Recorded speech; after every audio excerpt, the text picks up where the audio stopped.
Revise किया है भाई सभी ने?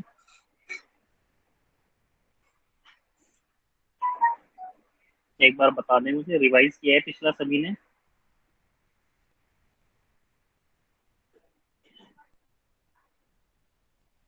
किसी की आवाज नहीं, यस और नो।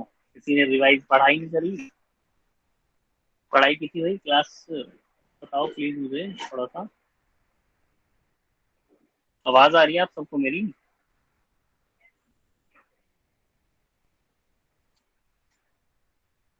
आ रही है? आप माइक ऑन करके बोलें प्लीज एक बार सभी। आवाज आ रही है मेरी? Yes sir. Yes sir. Yes sir. Mike on करके डिस्कस करें। इंटरव्यू कैसे दोगे अगर केंद्रीय विद्यालय में सिलेक्शन हो गया तो? इंटरव्यू होता है वहाँ पे, बोलोगे नहीं तो इंटरव्यू कैसे दोगे? सर आपकी आवाज थोड़ी कम आ रही है। एक मिनट, अब आ रही है ठीक से?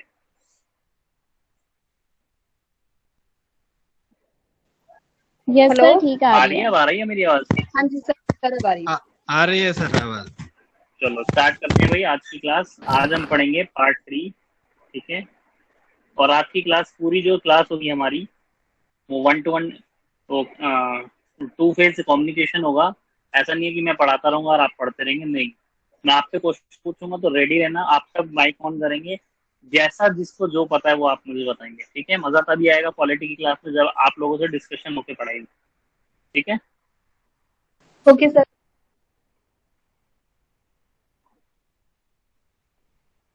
ठीक है, चलिए।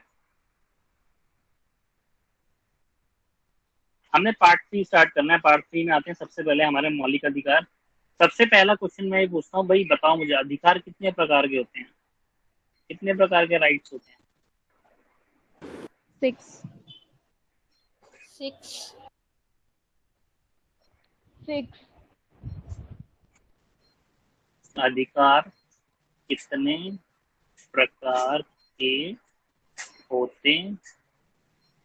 सर ठीक है, यहाँ मौलिक अधिकारों की बात नहीं है, नॉर्मल अधिकार की बात कर रहे हैं ना हम? मैं तो नॉर्मल अधिकार पूछ, मैंने मौलिक अधिकार तो पूछा ही नहीं। सर सब 5 सब 5 सिक्स है, सिक्स सिक्स आंसर दे रहे कई हैं। जगह 5 है, कई जगह सर 5 होगा, इकोनॉमिक, सर सोशल, ओरिजिनल में 7 है पॉलिटिकल। सर। अच्छा पहले 7 थे, अब 6 है। अच्छा, सर ओरिजिनल कॉन्स्टिट्यूशन देखो में 7 है। क्वेश्चन ध्यान से सुनो सभी। मैंने मौलिक अधिकार की तो बात ही नहीं करी। मैंने बात करा है अधिकार कितने प्रकार के होते हैं। सिर्फ क्वेश्चन पूछा गया अधिकार आपके, ठीक है? मैंने बोला आपको फंडामेंटल राइट्स बताओ किसी को, सब फंडामेंटल राइट्स बता रहे हैं। देखिए सर 7 थे मूल में, अब 6 रह गए। सर 7 थे मूल में, अब 6 रह गए। मैंने इस 6 की बात की नहीं है अभी। मैं सिर्फ ये पूछ रहा हूँ आपसे कि अधिकार कितने प्रकार के होते हैं? सर ऐसे तो कानूनी भी होते हैं, प्राकृतिक भी होते हैं, सामाजिक, हाँ हाँ, राजनीतिक, और यही पूछ रहा हूँ। आर्थिक, नागरिक अधिकार। आर्थिक। तो इनकी कोई एक लिमिटेड संख्या नहीं पता कि कितने हैं। यस सर, ये तो इसका बहुत मतलब सारे हो ये है, सकते यस देखो हमेशा क्वेश्चन पूरी ध्यान से सुना जाए, उसके बाद आंसर किया जाए, ठीक है? इंटरव्यू में क्या क्या आपका क्या देखा जाता है? आपका नॉलेज नहीं देखी जाती इंटरव्यू में, आपका देखा जाता है कि आप कितने अटेंटिव हैं किसी क्वेश्चन को लेके, किसी चीज को लेके, ठीक है? तो हम मैंने एक क्वेश्चन पूछे अधिकार कितने प्रकार के होते हैं, तो आप सर सुनिए 3 है देखिए। सर। सोशल, चलिए इकोनॉमिक, अब, पॉलिटिकल। हाँ, सोशल इकोनॉमिक देखा आपका आंसर आया हुआ एक का, सोशल इकोनॉमिक पॉलिटिकल। देखिए अधिकार बहुत सारे प्रकार के हैं, है ना? हम लीगल भी इसकी तो होते गिनती हैं नहीं कर सर। सकते। हाँ, हम इसकी गिनती नहीं कर सकते, बहुत सारे प्रकार के हैं, ठीक है? जैसे प्रकृति से हमें कोई अधिकार मिले कुछ, जिन्हें हम प्रकृति के अधिकार कहते हैं, नेचुरल राइट्स हैं। कुछ मानव के अधिकार होते हैं अपने, जिन्हें बोलते हैं मानवाधिकार, ठीक है? कुछ हमें संविधान से मिलते हैं, जिसे बोलते हैं हम संवैधानिक अधिकार, ठीक है? कुछ हमें भाग 3 में दिए गए हैं, जिन्हें हम कहेंगे मूल अधिकार या फंडामेंटल राइट्स, ठीक है? कुछ हमें संसद बना के देती है, कुछ ना कुछ अधिकार देती है, जो हम कहेंगे जिन्हें हम विधिक अधिकार, ठीक है? लीगल राइट्स जिन्हें कहा जाता है। तो दोनों टर्मिनोलॉजी यूज कर रहा हूँ मैं, इंग्लिश भी और हिंदी भी, ठीक है। तो कुछ प्राकृतिक अधिकार हैं, कुछ मानवाधिकार हैं, कुछ संवैधानिक अधिकार हैं, कुछ मूल अधिकार हैं, कुछ संसद हमारे लिए बनाती है जिसे विधिक अधिकार, लीगल राइट्स बोला जाता है। तो ये सारे क्या है, अलग आर्थिक अलग भी हो प्रकार सकते के हैं सर। अधिकार हैं। हाँ, आर्थिक अधिकार भी हैं, ठीक है। आज हमने जो पढ़ना है वो हमने पढ़ना है भाग 3 मूल अधिकार, जो हमें संविधान में मिले हुए हैं।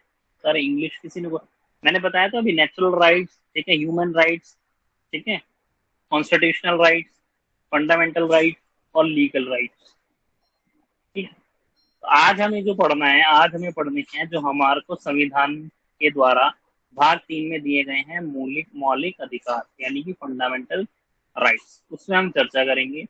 और फंडामेंटल राइट्स की हम पहले स्टार्टिंग में एक टेबल बनाएंगे जिसमें हम सारे अधिकार देखेंगे। उसके बाद फिर हम एक एक करके सारे सबको इलेबोरेट करके पूरा पढ़ेंगे, ठीक है। यहाँ तक कोई डाउट किसी को? No sir. भाई देखिए, ये चैप्टर इतना इम्पोर्टेंट चैप्टर है कि आप मान के चलो इसमें से 5 से 10 नंबर का पेपर आना ही आना है, जो टीजीटी एसएसटी वाले हैं 5 से 10 नंबर ये आने ही आने इसी चैप्टर से, ठीक है।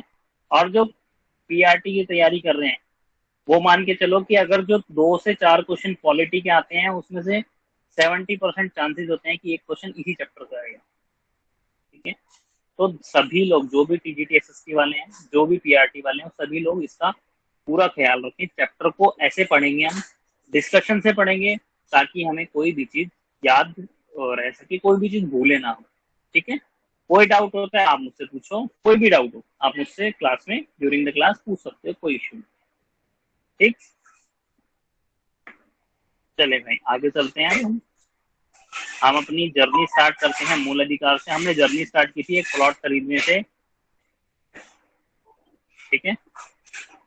हमने कहा था कि हमने एक प्लॉट खरीदा भाई कोई, ठीक है।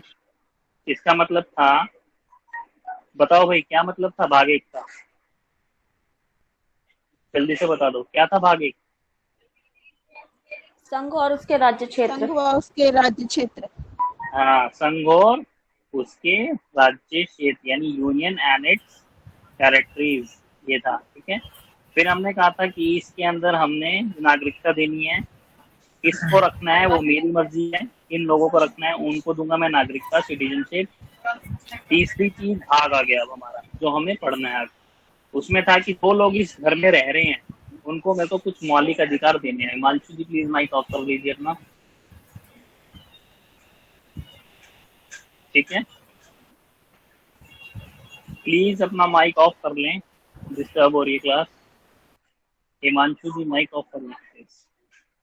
अब हम आते हैं हमारे भाग 3 पे, जो हमने भाग 3 पढ़ना है, ठीक है। हमने पढ़ना है कि इसके अंदर जो इंसान रह रहे हैं, इस यूनियन और इस टेरिटरी में जितने लोग रह रहे हैं, उनको कुछ मौलिक अधिकार दिए गए हैं, फंडामेंटल राइट्स दिए गए हैं, ठीक है। वो कौन कौन से अधिकार हैं जो उनको मिले हुए हैं, इन अधिकारों का हनन होता है तो उनको क्या करना चाहिए, ठीक है। इन अधिकारों की गारंटी कौन देता है, ठीक है। ये सब हम इस मौलिक अधिकार के चैप्टर में पढ़ेंगे, ठीक है। चलिए स्टार्ट करते हैं। सबसे पहले इंग्लिश मीडियम वाले लिखेंगे बच्चे, हिंदी मीडियम वाले लिखेंगे भाग 3 और इंग्लिश मीडियम वाले लिखेंगे पार्ट 3। नाम लिखेंगे, भाग 3 का नाम है मौलिक अधिकार, और इंग्लिश मीडियम वाले लिखेंगे एफआर, यानी कि फंडामेंटल राइट्स। मोहम्मद मलिक जी पूछ रहे हैं सर आर्टिकल 13 और आर्टिकल 32 में अंतर बता दीजिए। बेटा अभी शुरू कर रहे हैं, बस उसी पे पहुंचेंगे। फंडामेंटल राइट्स, ठीक है। पूरा चैप्टर पढ़ेंगे आराम से, अपने आप अंतर समझ में आ जाएगा 13 में और 32 में क्या है अंतर, ठीक है। चलिए भाई, कितना लिख लिया आप सबने? आगे चलें। Yes sir.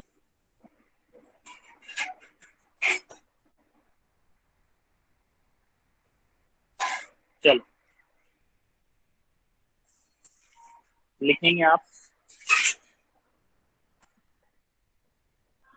भाग 3 पार्ट, ये 2 पार्ट्स में डिवाइडेड है, ठीक है। यहाँ लिखेंगे आप, आर्टिकल को ए डिनोट कर रहा हूं मैं, ठीक है। इस ए का मतलब है आर्टिकल या अनुच्छेद, हिंदी वाले लिखेंगे अनुच्छेद, और ए का मतलब आर्टिकल इंग्लिश वाले, ठीक है। Article 12, article 13, article 25, 31, article 33, article 34, ठीक है, एंड आर्टिकल 35। बाकी जितने बच गए वो हमारे इधर आ जाते हैं, ठीक है। इनको बोलते हैं हम सहायक अधिकार। इसका मतलब ये है सहायक अधिकार है जो हमारे फंड, ये है 12, 13, 31, ठीक है, 33, 33, दोबारा लिख देता हूँ मैं इसको, 33। प्लीज एक रिक्वेस्ट प्लीज मान लीजिएगा मेरी सभी, ठीक है। अगर सक्सेस होना है, ठीक है, सिलेक्शन लेना है, स्क्रीनशॉट मत लेना, जो लिखवा रहा हूँ साथ साथ लिख लेना। लिखने से क्या होगा, आपको याद हो जाएंगी चीजें, ठीक है। स्क्रीनशॉट मोबाइल से गायब हो जाएगा, पता भी नहीं लगेगा। लिखें, ये है सारे हमारे सहायक अधिकार, ठीक है, जो सहायता देते हैं किसी भी अधिकार के लिए हमारे को। और जो इसके अलावा बचते हैं हमारे, ठीक है, वो हैं हम हमारे सारे मौलिक अधिकार।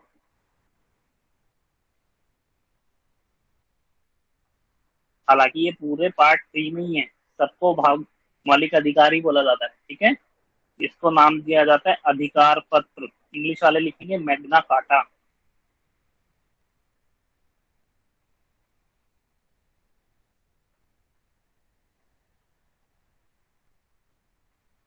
ठीक है। मैग्ना कार्टा बोला जाता है अधिकार पत्र, जिसमें मौलिक अधिकारों का जिक्र है, और मौलिक अधिकार हम एक है। ये सारे हैं हमारे सहायक अधिकार। इसके बाद जितने भी छूट गए वो है हमारे मौलिक अधिकार। सर ये सहायक अधिकार को इंग्लिश में क्या कहेंगे?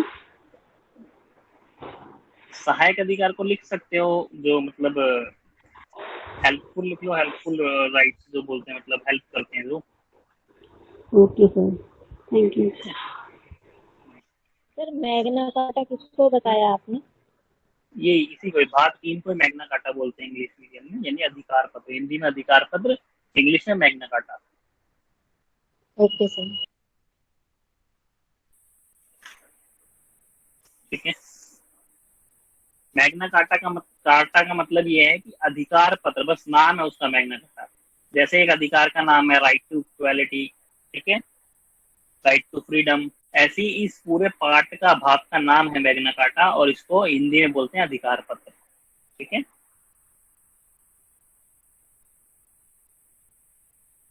लिख लिया फिर आपने, चले आगे। Yes sir. यस सर, लिख लिया। चलिए एक टेबल बनाइए फटाफट से। यहाँ पर लिखेंगे हम नाम, नेम, कौन सा अधिकार है, ठीक है, और यहाँ पर लिखेंगे संबंधित आर्टिकल या अनुच्छेद।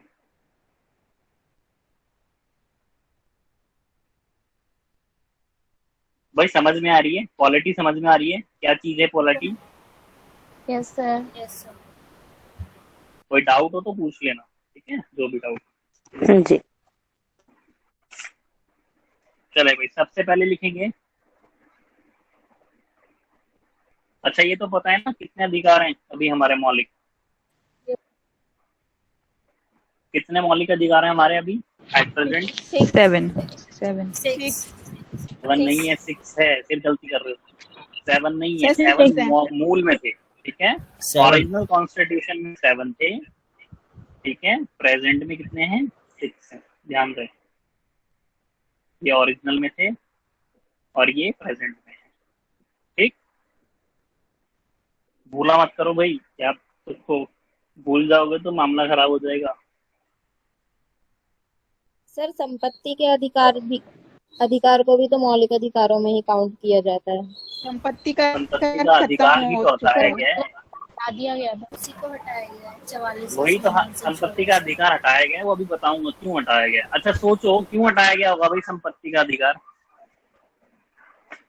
क्योंकि सर वो एक कानूनी अधिकार के अंदर आने लग गया है। नहीं वो तो डाला गया है ना। मांग लेगा आदमी कि मेरा अधिकार है, मुझे रहने के लिए जमीन दी जाए। हाँ एक बंदा है बंदा। और योगेश जी बताए क्या कह रहे हैं, फिर साइमा जी से पूछेंगे। मैं कह रहा हूँ सर वो अधिकार इसलिए हटाया गया क्योंकि हम सरकार से मकान मांग सकते, जमीन मांग सकते, संपत्ति का अधिकार है, हमें संपत्ति दी जाए, तो राइट आ गया ना।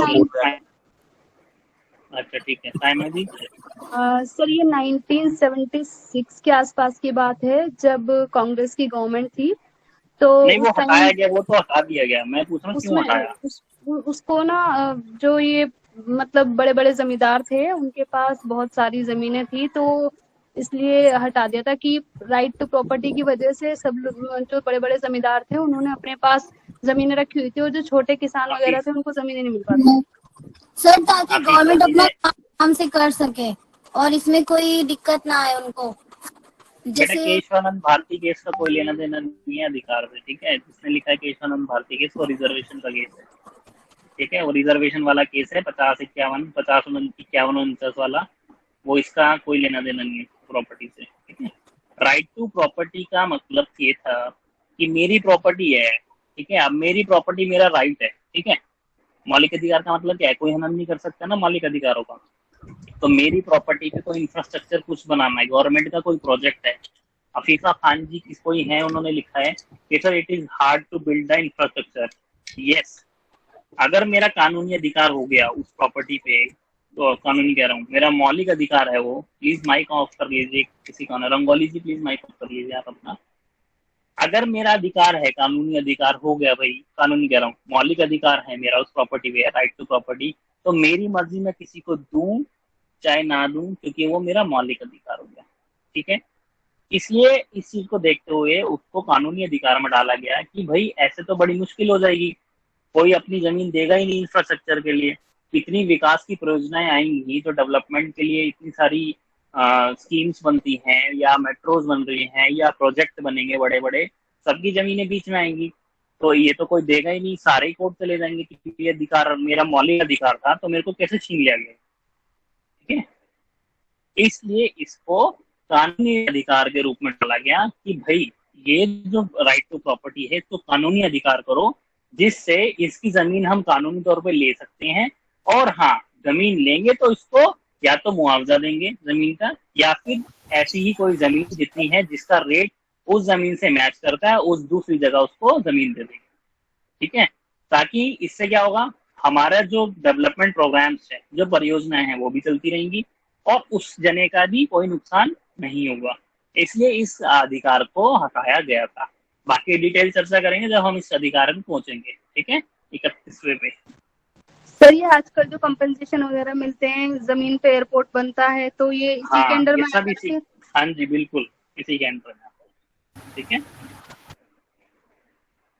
चलिए लिखें, सबसे पहला अधिकार हमारा,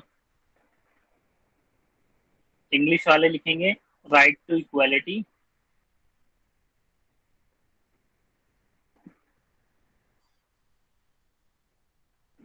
हिंदी वाले लिखेंगे समानता का अधिकार,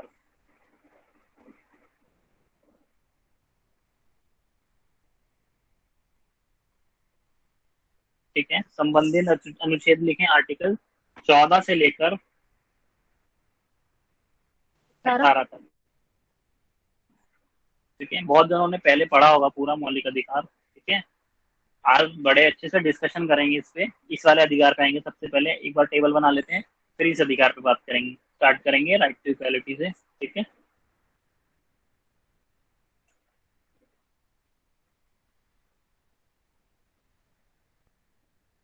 लिख लिया? आगे चलूं?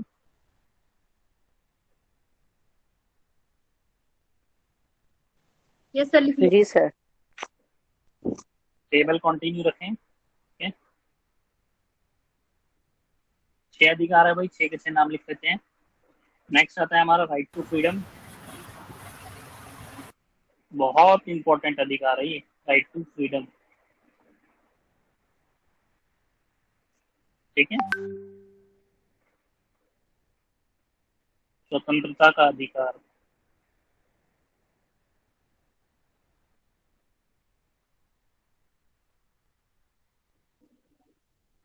लिखेंगे संबंधित आर्टिकल है 19 से लेकर 22 तक।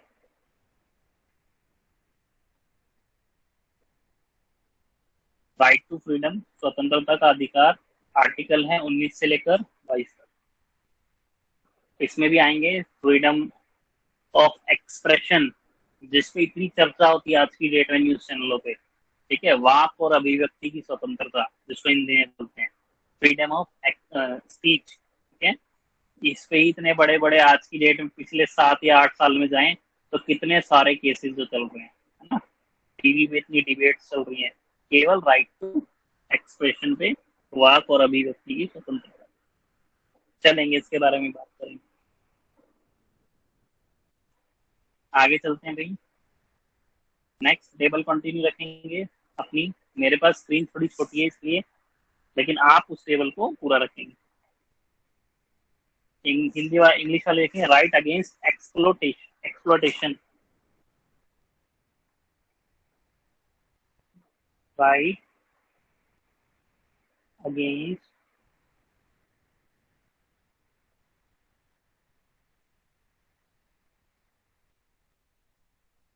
एक्सप्लोटेशन।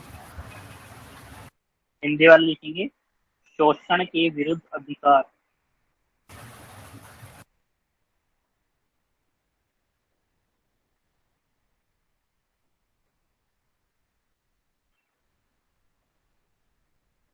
आर्टिकल लिखेंगे 23 से लेकर 24।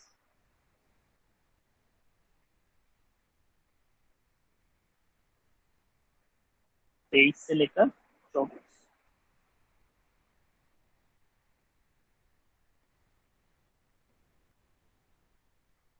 लिख लिया भाई, आगे चलें। Yes sir. जी सर। नेक्स्ट टेबल आप कंटिन्यू रखें अपनी। ठीक है,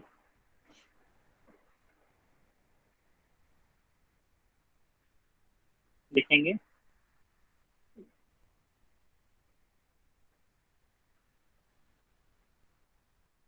हाँ जी, लिखें धर्म की स्वतंत्रता का अधिकार। क्योंकि हमारा देश एक धर्मनिरपेक्ष राज्य है, ठीक है, इसलिए इसमें कोई भी व्यक्ति कोई भी धर्म अपना सकता है, उसको किसी भी धर्म अपनाने की कोई मनाही नहीं है। ना ही कोई गवर्नमेंट या कोई केंद्र सरकार या कोई राज्य सरकार ऐसा कोई भी काम नहीं करेगी जिसके अंदर विशेष धर्म के लिए चीजें की गई हो और एक दूसरे धर्म के लिए नहीं की गई हो, या वो ये डिक्लेयर नहीं कर सकती कि ये धर्म हमारा राष्ट्रीय धर्म है, या तो मतलब ऐसी कोई बात नहीं करेगी। ठीक है, इसलिए इसको धर्मनिरपेक्ष हमारा राज्य जो है उद्देशिका में लिखा हुआ है। ठीक है, तो इसलिए हमें एक अधिकार भी दिया गया कि धर्म की स्वतंत्रता का अधिकार। इंग्लिश वाले लिखेंगे right to freedom of religion.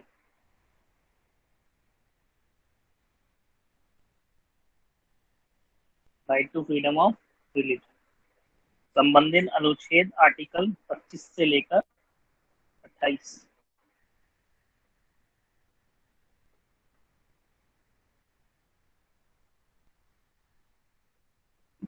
हो गया भाई, डन।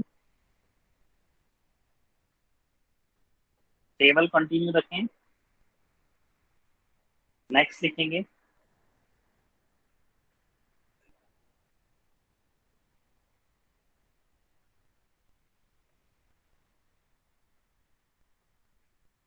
हिंदी वाले लिखेंगे अल्पसंख्यकों,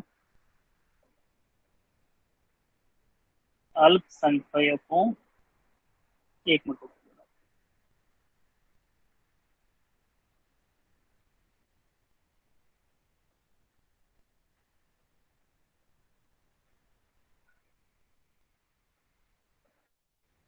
के शैक्षिक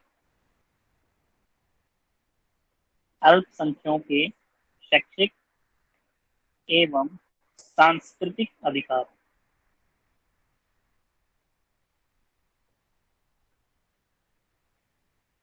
ये अधिकार मूल अधिकार इसलिए हमारे कॉन्स्टिट्यूशन में डाला गया कि जब हमारा कॉन्स्टिट्यूशन बन रहा था तो बात ये हुई कि भाई हमारा देश जो है उसके अंदर बहुत सारी संस्कृतियां हैं, बहुत सारे ऐसे लोग हैं जो अभी भी ऐसी ऐसी जगहों पे रहते हैं जिनका अभी हमें पता ही नहीं है कि कितनी संस्कृति है हमारे देश में।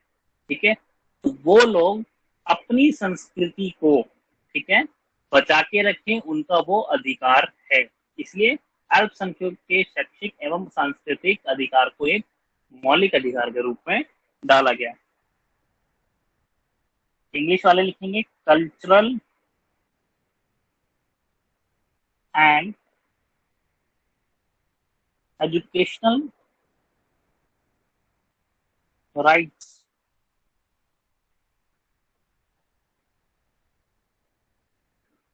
आर्टिकल लिखेंगे 29 से लेकर 30। ठीक है,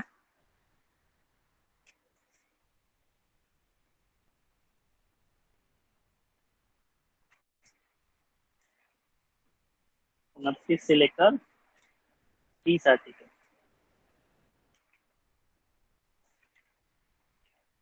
हो गया भाई?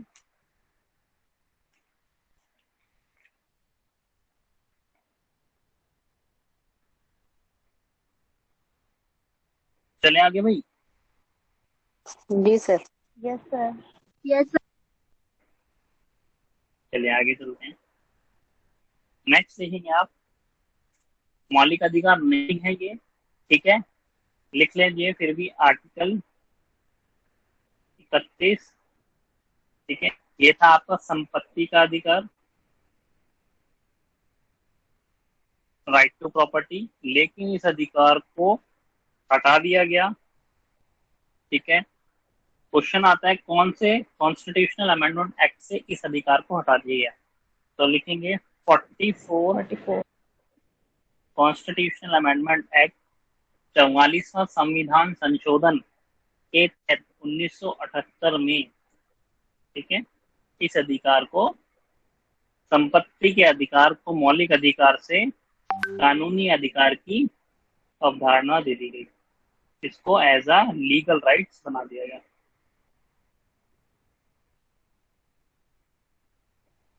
ठीक है,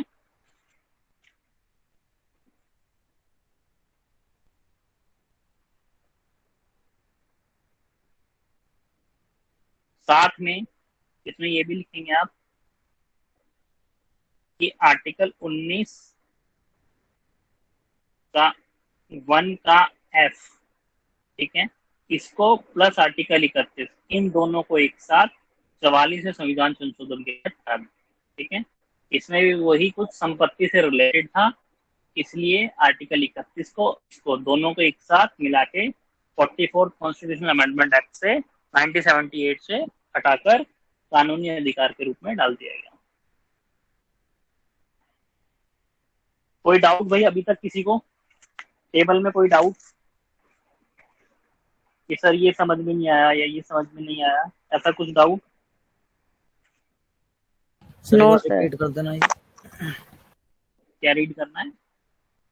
पीट ये 44 CA 1948 70 44 44वां संविधान संशोधन कॉन्स्टिट्यूशनल अमेंडमेंट एक्ट 1978 के तहत कानूनी अधिकार बना दिया गया।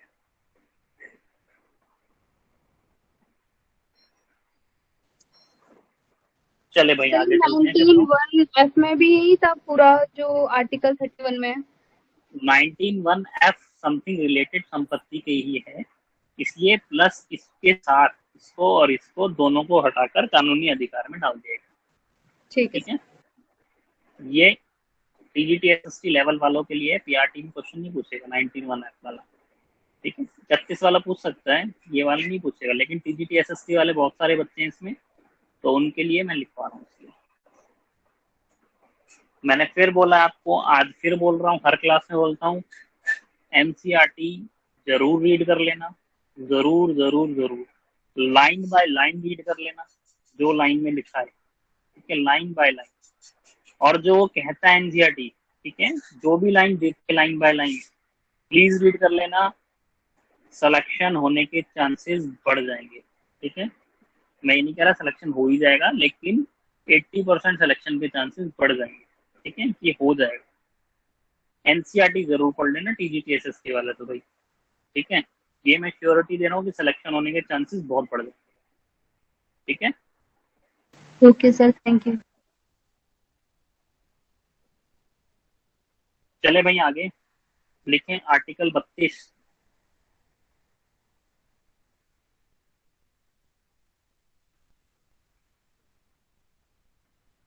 ठीक है, इसको लिखेंगे right to constitutional remedies,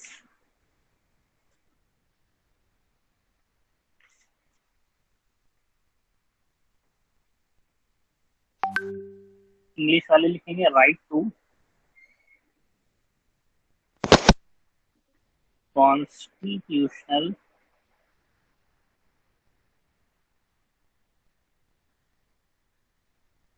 remedies, Hindi वाले लिखेंगे संवैधानिक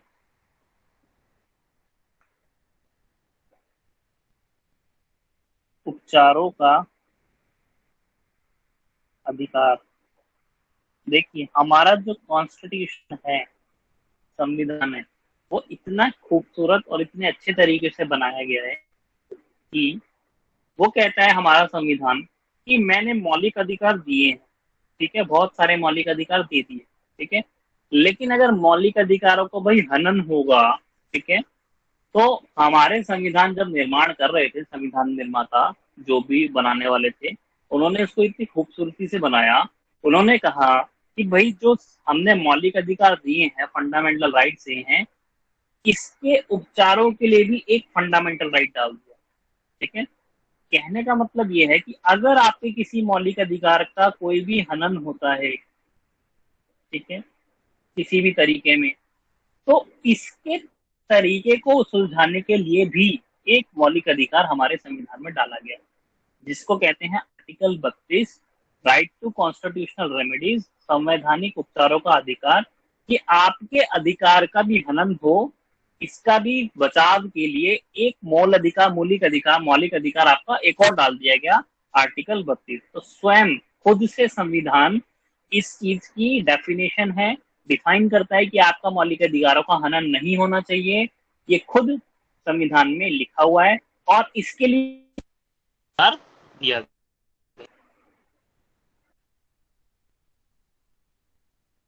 क्लियर? इसको बोलते हैं संविधान की आत्मा।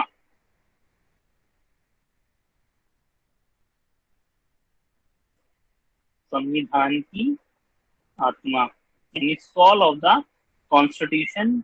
ये हमारे डॉक्टर भीमराव अंबेडकर जी, BR अंबेडकर जी ने इसे संविधान की आत्मा कहा, यानी सोल ऑफ द कॉन्स्टिट्यूशन बोला गया कि यही संविधान की आत्मा है आर्टिकल 32। ये हट गया तो आपका अगर शोषण हो रहा है तो आप उसके अगेंस्ट जाओगे तो कोई ना कोई तो अधिकार होगा ना कि क्यों जा रहे हो, तभी तो अधिकार दिया कि भाई आपका मौलिक अधिकारों का हनन हुआ। अच्छा, आप कोर्ट जाना चाहते हो तो किस अधिकार के तहत जाओगे? क्या अधिकार डाला गया कि आर्टिकल 32 के तहत आप डायरेक्ट कोर्ट में जा सकते, ठीक है। कोई डाउट भाई किसी को? No sir. समझ में आ रहा है भाई? ऐसा तो नहीं है कि नहीं आ रहा समझ में, कि सर समझ में नहीं आ रहा। आ रहा है सर, आ रहा है समझ में। क्लियर है? सर इस वाले राइट्स के बिना बाकी के जो राइट्स हैं उनकी कोई इम्पोर्टेंस नहीं बचती। क्लियर है सर, समझ आ रहा है। ये तो है ही भाई, आर्टिकल 32 जो है ये संविधान की आत्मा कह दिया है वो, कि आपका मौलिक अधिकार का कोई हनन हो रहा है तो आप इसी के अनुसार आप क्या करोगे? कोर्ट चले जाओगे। आगे लिखा रहा हूं अभी कि इस आर्टिकल 32 के तहत अगर आपका संविधान का मौलिक अधिकारों का आपका हनन हो रहा है, ठीक है, तो इस पर आप डायरेक्ट सुप्रीम कोर्ट यानी कि उच्चतम न्यायालय जा सकते हैं। ठीक है, आप डायरेक्ट सुप्रीम कोर्ट जा सकते हैं और सुप्रीम कोर्ट कुछ ऑर्डर्स जारी करता है। ठीक है, अगर आपका सच में मौलिक अधिकार का कोई हनन हुआ है तो सुप्रीम कोर्ट कुछ ऑर्डर जारी करेगा, उन ऑर्डर्स को बोला जाता है रिट। ठीक है, कोर्ट की लैंग्वेज में उनको बोला जाता है रिट जारी करना। तो सुप्रीम कोर्ट कुछ रिट्स जो है वो जारी करता है। ठीक है, ये रिट्स क्या है, ठीक है, ये जब इस आर्टिकल को पढ़ेंगे तब मैं आपको बताऊंगा। अभी केवल इतना देख लीजिए, ये आर्टिकल 32 के तहत डायरेक्ट आप सुप्रीम कोर्ट में जा सकते हैं। सुप्रीम कोर्ट कुछ ऑर्डर जारी करेगा जिसको हम रिट का नाम देते हैं। ठीक है,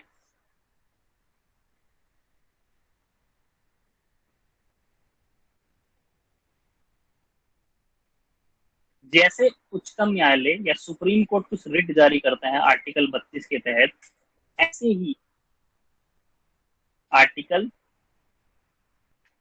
226 ठीक है के तहत हाई कोर्ट, ठीक है, जिसको बोलते हैं उच्च न्यायालय हिंदी, ये भी कुछ रिट जारी करता है। ठीक है, संबंधित केवल राज्य के लिए। एक दोनों में अंतर है, ध्यान रखिएगा। ठीक है, लिखवा देता हूं। ये हमारा है आर्टिकल 32,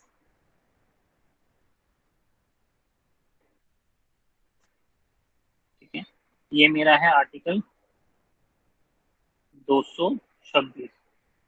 यहां अगर सुप्रीम कोर्ट ने कुछ कहा, ठीक है, इसका कार्य क्षेत्र जो है या एरिया जो है वो ऑल इंडिया पूरा भारत है।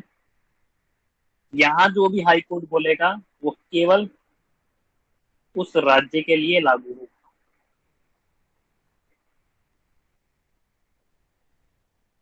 ठीक है, क्लियर?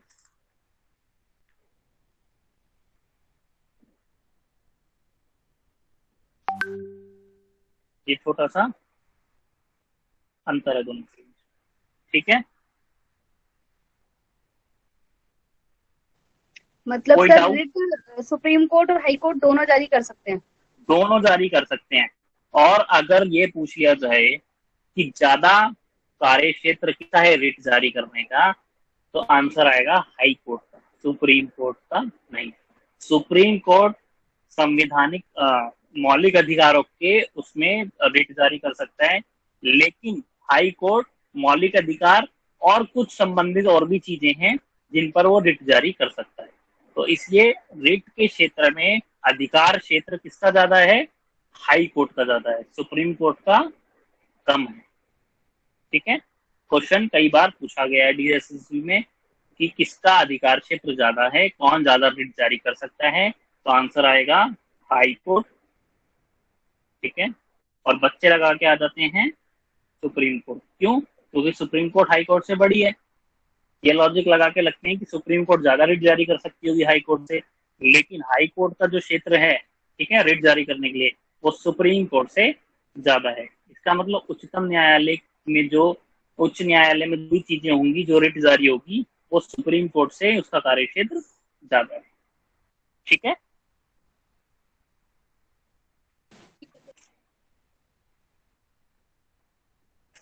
क्लियर चीजें भाई?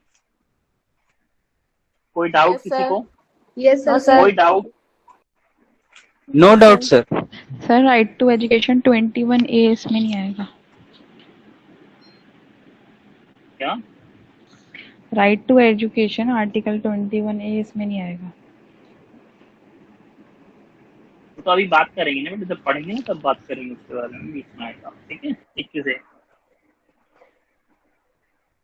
चलो भाई, सर इसमें एक डिफरेंस ये भी तो है कि आर्टिकल 32 में केवल फंडामेंटल राइट्स आते हैं और आर्टिकल 226 में फंडामेंटल राइट्स के साथ लीगल राइट्स भी आते हैं। मैंने यही तो बताया अभी आपको कि 32 का अधिकार क्षेत्र केवल मौलिक अधिकारों का अधिकार क्षेत्र है जो सुप्रीम कोर्ट रिट जारी करेगा, और 226 में मौलिक अधिकारों के साथ साथ और बहुत सारी चीजें हैं जिस पर राज्य जो हाई कोर्ट है वो रिट जारी कर सकती है। तो इसलिए हाई कोर्ट का अधिकार क्षेत्र ज्यादा है रिट जारी करने के। ये तो बताया मैंने। Okay sir. ठीक है, चलो लिखते हैं भाई आगे। अब चलते हैं अपने दोबारा से आर्टिकल 12 पे चलते हैं, जहां से हमने जर्नी शुरू करनी थी भाग 3 की। लिखेंगे भाई आर्टिकल 12। आर्टिकल 12 में जो परिभाषा दी गई है, ठीक है, मैंने बताया था सहायक अधिकार है। इसका मतलब इसके अंदर केवल ये बताया गया है कि ये अधिकार किस पर लागू होंगे, यानी कि राज्य की परिभाषा दी गई है। ठीक है, यहाँ राज्य का मतलब है आपका इंडिया से है, ठीक है, भारत से। वही जो भाग 1 में लिखा गया कि भारत और उसके राज्य क्षेत्र। तो इस राज्य का मतलब क्या है? भारत और उसके राज्य क्षेत्र। ठीक है, वैसे इसके अंदर भी बता देता हूं आपको, इस राज्य की परिभाषा के अंदर क्या क्या चीजें आती हैं, लिख लीजिए, काम आएगा। लिखिए केंद्र सरकार, सेंट्रल गवर्नमेंट,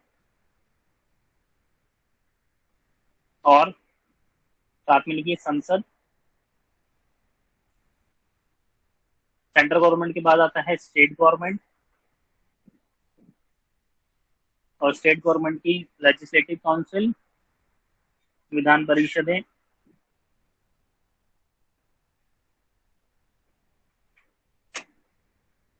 लिखेंगे आप राज्य विधानमंडल। ठीक है, इसका मतलब ये हो गया कि केंद्र की कार्यपालिका, राज्य की कार्यपालिका, केंद्र की विधायिका, राज्य की विधायिका। ठीक है, लेजिस्लेटिव दोनों के, ठीक है, और दोनों के एग्जीक्यूटिव। ठीक है, राज्य की परिभाषा में नेक्स्ट आता है स्थानीय प्राधिकारी।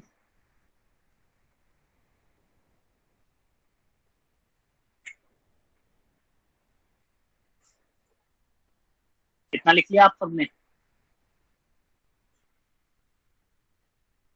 Yes sir. स्थानीय प्राधिकारी को इंग्लिश में क्या होगा? बता रहा हूँ, लोकल अथॉरिटीज। आगे आ रहा हूँ।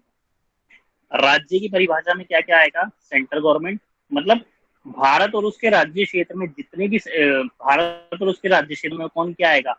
Central government. उसके राज्य क्षेत्र में जितने भी राज्य क्षेत्र है उनकी स्टेट गवर्नमेंट, ठीक है, उसकी कार्यपालिका, उसकी विधायिका, ठीक है, और उसके स्थानीय अधिकारी, जितने भारत और उसके राज्य क्षेत्र में आएंगे सभी स्थानीय प्राधिकारी। अभी बता रहा हूँ स्थानीय प्राधिकारी में क्या क्या आएगा। स्थानीय प्राधिकारी को बोलेंगे लोकल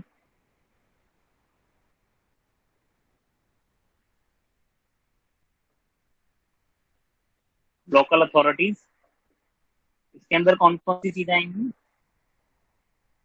जैसे पंचायत, ठीक है, नगर पालिकाएं,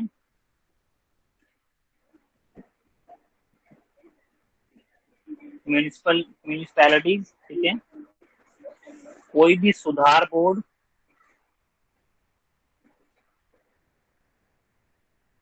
डेवलपमेंट बोर्ड्स होते हैं, ठीक है, पोर्ट ट्रस्ट,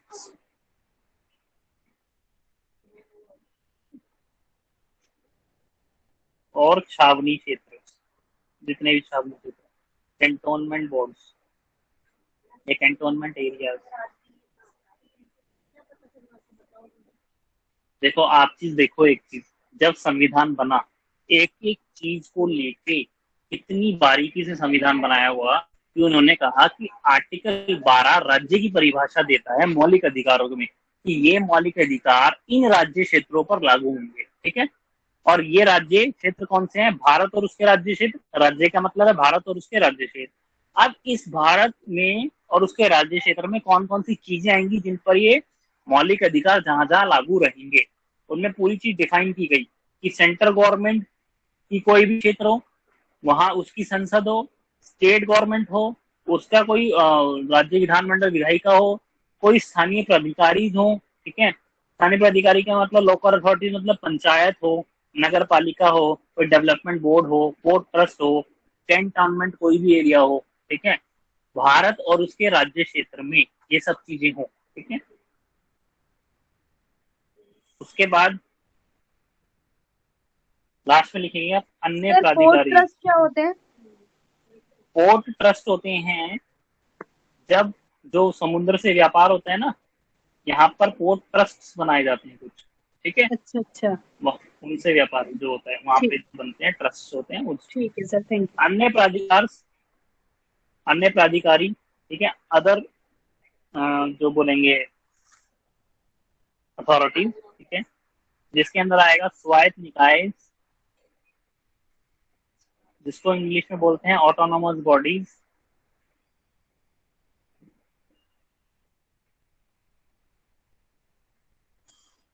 जैसे DMRC, Delhi metro rail corporation. Article 12 में ये सारा डिफाइन किया हुआ है ना, राज्य की परिभाषा डिफाइन कर रखी है कि इस राज्य में इस क्षेत्र में ये सारे जो जो होंगे, इनमें सब में मौलिक अधिकार लागू होंगे। ठीक है सर। ये खोल खोल के इसलिए पढ़ा रहा हूँ, जो टीजीटी एसएसटी वाले हो कहीं से चूक ना जाए किसी भी चीज को लेके, ठीक है। पीआरटी लेवल में इतना नहीं पूछेगा, पीआरटी में सिर्फ पूछ सकता है तो आर्टिकल 12 किससे रिलेटेड है बस। लेकिन जो टीजीटी एसएसटी की तैयारी कर रहे हैं वो प्लीज ये सारी चीजें तैयारी करके जाए। क्वेश्चन देखे कैसे पूछता है, बता रहा हूँ मैं। डीएसएसबी पूछ लेगा आर्टिकल 12 में, या पूछेगा राज्य की परिभाषा में, ठीक है, प्राधिकार, ठीक है, जो अथॉरिटीज हैं, 4 ऑप्शन में से 2-3 ऑप्शन दे देगा ठीक, 1-2 गलत दे देगा गलत। बोलेगा इसमें से बताओ कौन कौन से प्राधिकरण जो है वो ठीक है, जो राज्य की परिभाषा में दिए हुए हैं, ठीक है। जैसे दे देगा कैंट बोर्ड दे देगा, ठीक है, और दे देगा आपका पोर्ट ट्रस्ट दे देगा, ठीक है, और एक दे देगा आपका पंचायत। आप पूछेगा आंसर बताओ, ए ठीक है, ए और बी ठीक है, ए बी सी तीनों ठीक है, ठीक है, या कोई भी इनमें से नहीं ठीक, ठीक है। तो बच्चे जिसने पढ़ा होगा उसको तो पता है पोर्ट ट्रस्ट भी इसी में आता है। तो बच्चे क्या करते हैं कि भाई ये तो पंचायत तो है, ठीक है, कैंटोनमेंट बोर्ड भी होगा, पोर्ट ट्रस्ट नहीं होना चाहिए इसके अंदर। तो क्या करेंगे, ना ए है ना बी, ए और बी जो है ये भी गलत, सही जो भी होगा नीचे देख देंगे नन ऑफ दीज। तो देख लेंगे भाई, मतलब कोई ऐसा ऑप्शन होगा जिसमें पोर्ट ट्रस्ट का रिलेटेड टू आंसर डाल रखा होगा, तो वही लगा के देंगे, ठीक है। तो इस चीज का ध्यान रखें, इस चीज को जो जो लिखवा रहा हूँ उसको प्लीज उसको पढ़ते रहें, ठीक है। जो बच्चे क्लास नहीं ले रहे, ज्वाइन नहीं कर रहे हैं, अपना बहुत बड़ा नुकसान कर रहे हैं, ठीक है। ये चीजें नहीं मिलेंगी कहीं लिखी हुई, ठीक है भाई। चल आगे, इतना समझ में आ गया? यस। राज्य की परिभाषा समझ में आ गई कि राज्य की कौन सी परिभाषा है जिस पर मौलिक अधिकार लागू रहेंगे, ठीक है। लिखें आर्टिकल 13।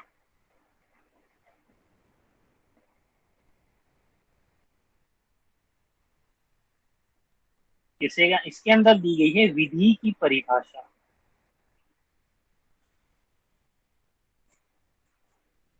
ठीक है।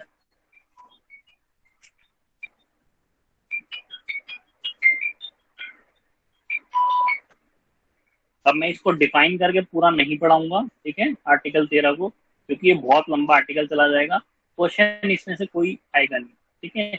इसलिए इसको ज्यादा आपको पढ़ने की जरूरत नहीं है, केवल इतना लिख लीजिए आर्टिकल 13 मतलब विधि की परिभाषा दी गई है कि किस विधि की जो कानून है, जो मतलब मौलिक अधिकार हैं, वो कौन सी डेट से प्रभावी हुए, ठीक है, या कौन सा जो कानून पीछे जो ब्रिटिशर्स छोड़ के चले गए थे, वो 26 जनवरी 1950 के बाद से खुद ही निरस्त हो गए सारे कानून। तो ये सब इसके अंदर डिफाइन किया गया है, ठीक है। फिर बोला गया इसी के अंदर यही विधि में कि राज्य कोई भी ऐसा कानून नहीं बना सकता कि भाई जिसपे मौलिक अधिकार किसी का भी हनन हो जाए। तो ये सब चीजें इसके अंदर दी गई हैं, इतना डीप जाने की जरूरत नहीं है। आर्टिकल 13 लिखे विधि की परिभाषा, बस।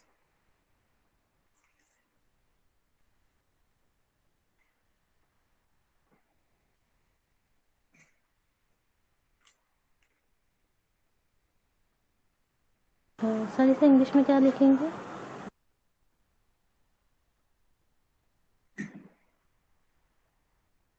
चले भाई आगे। यस।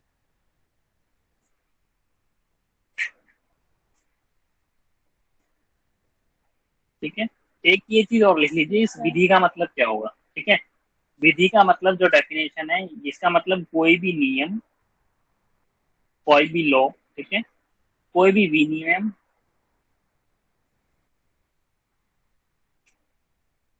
ठीक है, कोई भी अधिसूचना,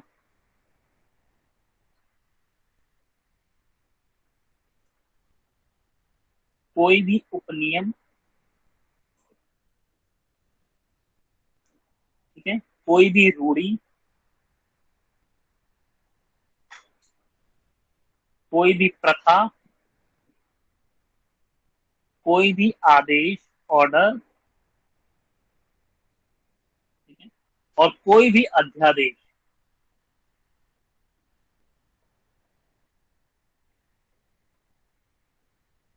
इसके अंदर सारी चीजें आएंगी।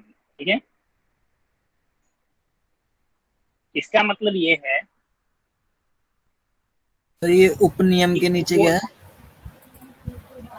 रूढ़ी, कोई भी रूढ़ी, कोई भी प्रथा, कोई भी आदेश, कोई भी अध्यादेश, कोई भी नियम, कोई भी विनियम, कोई भी अधिसूचना, अगर इस सब में से किसी में भी ऐसा आता है जिससे आपके मौलिक अधिकार का हनन होता है, तो आप डायरेक्ट उच्चतम न्यायालय की ओर रुख कर सकते हैं, सुप्रीम कोर्ट की ओर जा सकते हैं।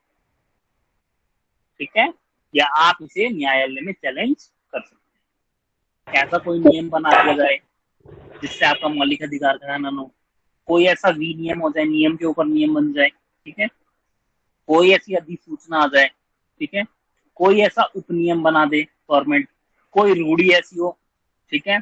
अब ऐसी रूढ़ियां या प्रथाएं हैं जिसके अंदर मान लो जैसे सती प्रथा, ठीक है, जीवन जीने का अधिकार छीन लिया आपने किसी का सती प्रथा में, तो वो क्या है, आपका वो राइट टू आपके मौलिक अधिकार का हनन है सीधा सीधा। इससे कोई भी आपका आदेश ऐसा हो गवर्नमेंट का, या कोई भी अध्यादेश हो, ठीक है, इन सब में आपके अगर मौलिक अधिकारों का हनन होता है, आप जो है डायरेक्ट सुप्रीम कोर्ट में जा सकते हैं। ठीक है,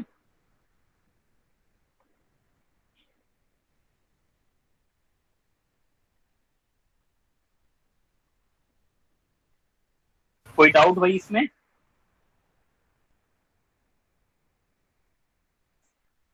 any doubt? No doubt sir. Clear है? क्लियर है सर। अब समझ में आ रहा है कॉन्स्टिट्यूशन कितने कितने आराम से बना होगा, इसलिए 2 साल से ज्यादा टाइम नहीं लगा कॉन्स्टिट्यूशन को बनने में। ठीक है, सोचो एक एक चीज रखी गई है, मतलब कहने का कि कोई ऐसा नियम ना बन जाए, ठीक है, रूल ना बन जाए, कोई ऐसा ओवर रूल्ड ना हो जाए, रूल ना हो जाए, कोई ऐसी अधिसूचना ना बन जाए, ठीक है, इनको जो भी है, कोई ऐसा उपनियम ना बन जाए, कोई ऐसी रूढ़ी नहीं होनी चाहिए, कोई आपकी कोई प्रथा नहीं होनी चाहिए, कोई ऑर्डर आदेश नहीं होना चाहिए, कोई अध्यादेश नहीं होना चाहिए जिससे आपका मौलिक अधिकारों को हनन। ठीक है, मैंने आपको स्टार्टिंग में जब पढ़ने से पहले ही बताया था पॉलिटी कि जितने भी कोर्ट केसेस चलते हैं वो 90 से लेकर 99% कोर्ट केसेस मौलिक अधिकार पे के बेस पे ही लड़े जाते हैं, चाहे वो मर्डर का हो, चाहे वो चोरी का हो, ठीक है, चाहे वो किसी भी। सर अध्यादेश को इंग्लिश में क्या बोलते हैं? बेटा एक बार टर्मिनोलॉजी देख लेना अध्यादेश की, मेरे को एग्जैक्ट याद नहीं है। ठीक है, ओके सर। हाँ, मेरे को एग्जैक्ट याद नहीं आ रही अध्यादेश की, देख लेते हैं।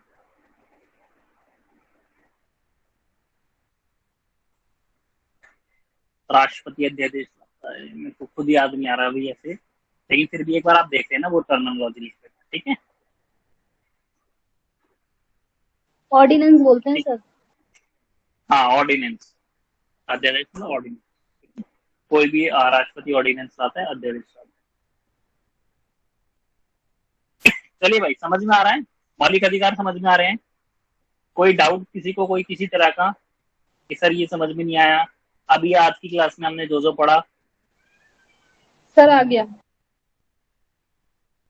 भाई सब मुझे बताओ प्लीज, 46 बच्चे क्लास में, प्लीज बताओ, एक ही जना नहीं बोले बार बार। जी सर, सर, आपने आगे ये सुनो। इन सब Yes, का sir. हम सुप्रीम कोर्ट जा सकते हैं। हाँ, आप कोर्ट में चैलेंज कर सकते हो, ऐसा कोई नियम आ गया भाई, ठीक है, आप जहाँ काम कर रहे हो कहीं भी उन्होंने एक नियम बना दिया कि भाई लड़कियों को सैलरी ज्यादा मिलेगी, ठीक है, और लड़कों को कम मिलेगी। तो समान कार्य समान वेतन है ना, ठीक है। तो क्या करा भाई, लड़के कहाँ चले गए, कोर्ट में चले गए, ठीक है। क्योंकि ऐसा कौन सा नियम आ गया संविधान में जिसके अंदर क्या हो रहा है, ये तो समानता के अधिकार का उल्लंघन हो रहा है सीधे सीधे, है ना, है ना भाई। तो क्या हुआ, ऐसा कोई भी नियम नहीं बनेगा जिससे आपका मौलिक अधिकार का हनन होगा। हाँ, कुछ अपवाद हैं, ठीक है, कॉन्स्टिट्यूशन में दे रखे हैं, जिसके अंदर महिलाएं, बच्चे, अनुसूचित जाति, अनुसूचित जनजाति और पिछड़ा वर्ग, अन्य पिछड़ा वर्ग, इनके लिए कोई भी राज्य सरकार विशेष प्रावधान बना सकती है। वो क्यों बनाएगी, वो आर्टिकल 14 अभी जब हम पढ़ेंगे अगला, उसके अंदर बताऊंगा सारी चीज, ठीक है। अब मान लो लड़कियों की जगह बोल दो, जैसे अब बोलो, जैसे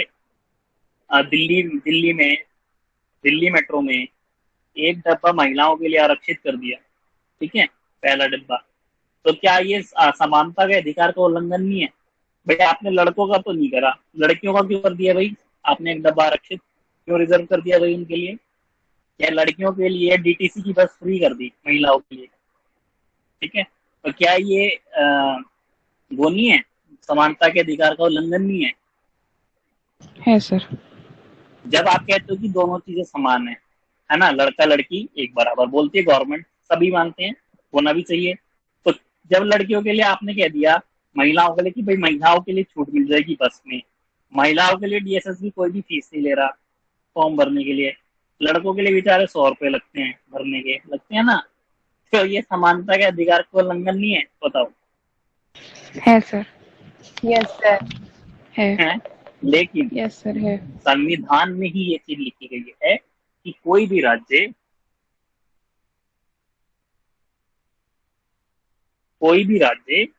महिलाओं के लिए, जब मैं अभी अधिकार जो 14 पढ़ेंगे ना अभी समानता का अधिकार, उसमें बताऊंगा कि कोई भी राज्य महिलाएं, ठीक है, बच्चे, एससी, एसटीज, ओबीसी, इनको और लोगों के समान लाने के लिए कोई विशेष प्रावधान बना सकता है, ठीक है। उसको समानता के अधिकार का उल्लंघन नहीं माना जाएगा, ये संविधान में लिखा हुआ है, ठीक है। नहीं तो क्या आपको लगता है कि अगर इतनी चीजें हो जाती और लोग कोर्ट में नहीं जाते, ऐसा होता कभी? हाँ भाई बताओ, क्या ऐसा होता कि लोग कोर्ट में ना जाते, कि महिलाओं के लिए भाई आपने डीटीसी की बस भी फ्री कर दी, ठीक है, इनको मेट्रो का एक डिब्बा भी दे दिया, ठीक है, इनको डीएसएसबी में भाई कोई फीस भी नहीं लग रही, ठीक है, और आप बात कर रहे हो इनको मेट्रो भी फ्री कर दी, इनको मेट्रो की फीस वो एक अलग मैटर है। फिर आपको इन्होंने 10 साल के आपको इन्होंने छूट भी दे दी भाई फॉर्म भरने के लिए, ठीक है, और बहुत सारी चीजें जो है महिलाओं को मिली हुई है ना। तो समानता के अधिकार का उल्लंघन है, तो ये तो कोर्ट में चला जाता। अभी हमने क्या पढ़ा कि कोई भी ऐसा नियम, कोई भी विनियमन, कोई अधिसूचना ना हो, कोई अध्यादेश ना हो, कोई उपनियम ना हो, कोई रूढ़ी प्रथा आदेश कुछ भी नहीं होना चाहिए जिससे आपके समानता के अधिकार का उल्लंघन हो। लेकिन कॉन्स्टिट्यूशन में खुद कह रखा है कि महिलाएं, बच्चे, एससी, एसटी और ओबीसी, ठीक है। क्यों कहा है? क्योंकि यही सब लोग जो थे ये किसी ना किसी वजह से पीछे हैं और ये दूसरे लोगों के समान नहीं है, तो इनको समानता का अधिकार दिलाने के लिए विशेष प्रावधान दिया गया है, ठीक है। अभी हम जब आर्टिकल 14 पढ़ेंगे और डिटेल में पढ़ाऊंगा इस चीज को, ठीक है।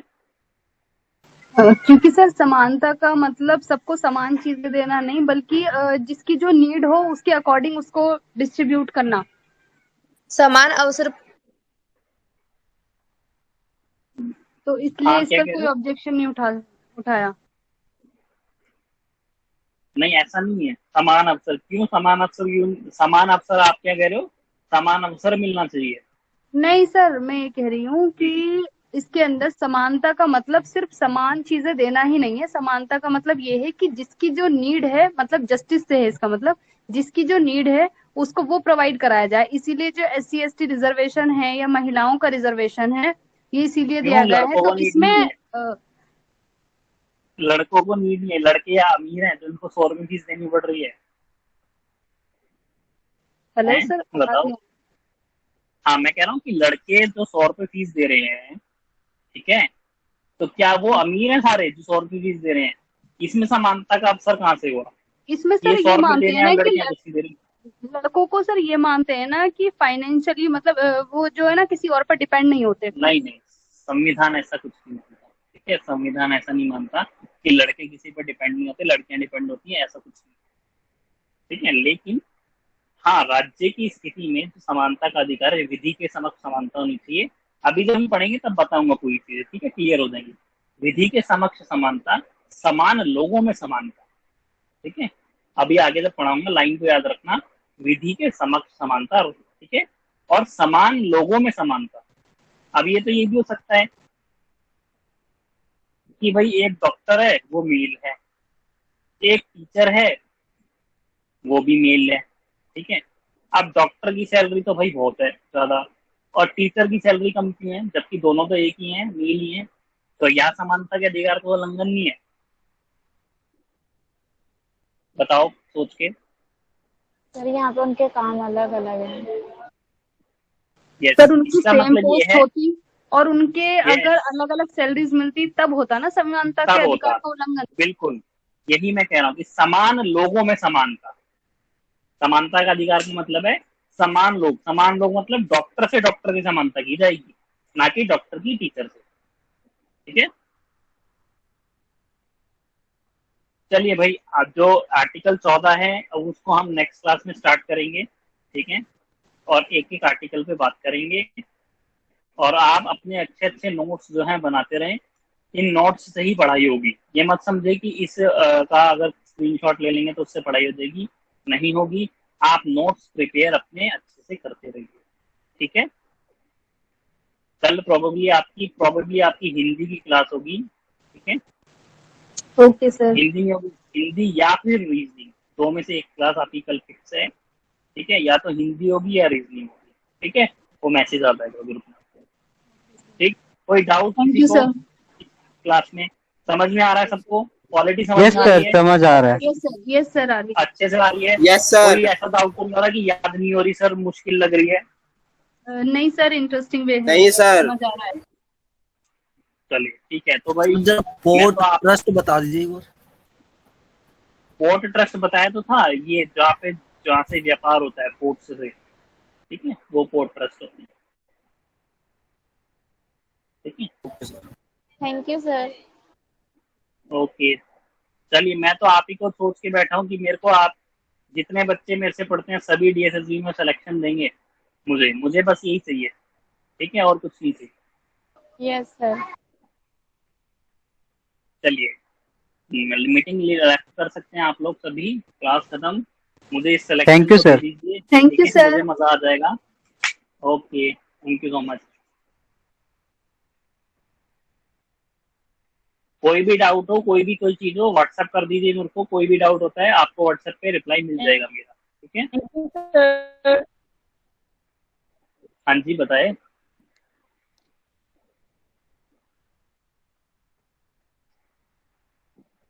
हेलो।